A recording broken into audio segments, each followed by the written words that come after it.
If you want to talk about outstanding RPGs, look no further than Bravely Default. Its battle system is how you improve upon turn-based combat. While the main characters aren't the most compelling group you've ever met, the antagonists, also known as the Asterisk Holders, help alleviate that. Each one provides a unique and fun challenge while also showing that not everyone you face is pure evil. They each have their own reason for doing what they're doing or thinking that it's just. Or they're just batshit insane. And yes, while there is a deep, obvious valley at a certain point in this game, the peak that you rise through from that makes the journey worth it. When I heard that Bravely Default was having a sequel, I was more than excited. I had full faith that the team who put this together would be able to improve on the original game and make it an experience that would top its predecessor.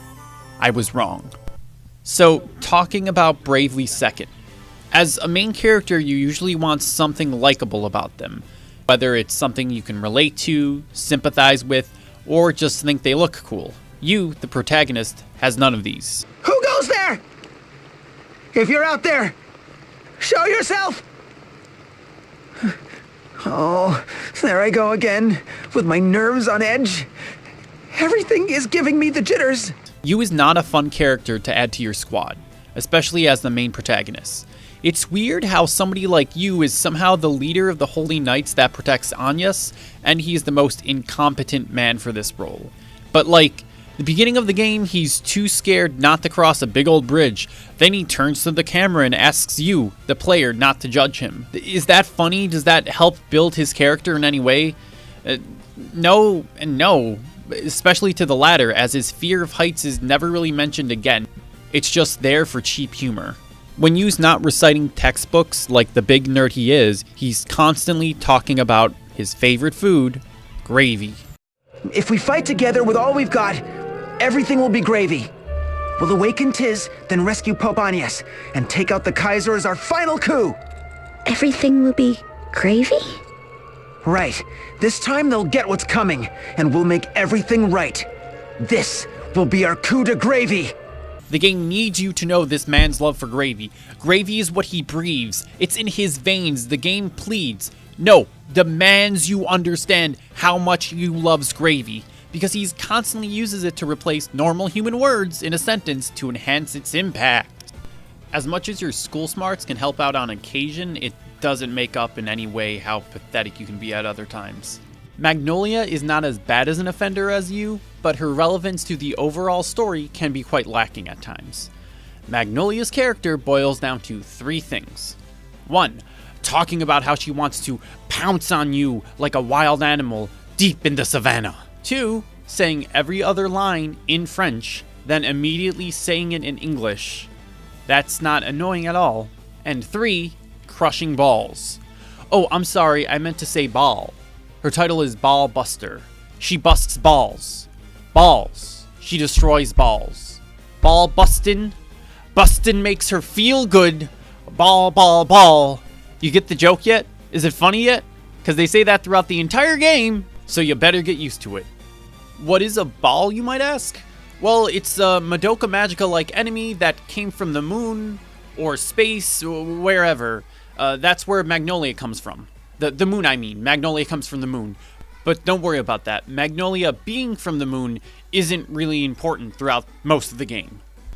A huge problem that persists throughout the game is its constant tonal shift. It's trying to be all buddy-buddy and jokey-jokey with you one moment. Then you have a mad scientist just covered in blood, attempting to brutally murder innocent civilians. And it's fine to have quirky, silly moments to alleviate the tension. That's okay, but when you're doing this in almost every scene, in every act, it takes over as the main tone of the game, and it becomes a game that refuses to take itself seriously. So then, you wind up asking yourself questions like, why is one of the villains a baker? Why is the cat kid able to kill Zeus? Why is one of my party members asking why we're fighting a boss battle? Why is the Kaiser such a huge baby? Why is the cat able to severely wound the greatest swordsman in the world? Why is everybody so stupid? Why does the centaur only speak in caps? This is all kind of shown in the main villain of the game, the Kaiser Oblivion. Oh! Okay, so to talk about the Kaiser, I'm going to need to go into light spoilers. It's actually more like heavy spoilers. If you can use your head, it's more like medium spoilers. The Kaiser is a very imposing villain, voiced by the illustrious Cam Clark. He comes off as intimidating and assured of his victory, saying stuff like, I deny your world and everything in it. But then later on you have to hear him say, "Who's a good kitty?" to this little cat kid. And when they kidnap Agnes, they bring her a full course meal with dessert, and you was like, "That madman, he has to be taken down!" The game just kind of pulls out the Kaiser's identity 30-ish hours in out of nowhere, where you offhandedly mentions he has a long-lost brother that he never talked about to the party and nobody ever mentioned. I wonder who the real identity of the Kaiser could be, says everybody playing the game at this point. And then when you fight the Kaiser multiple times, it's a piss-poor easy fight every single time because all he does is just attack you.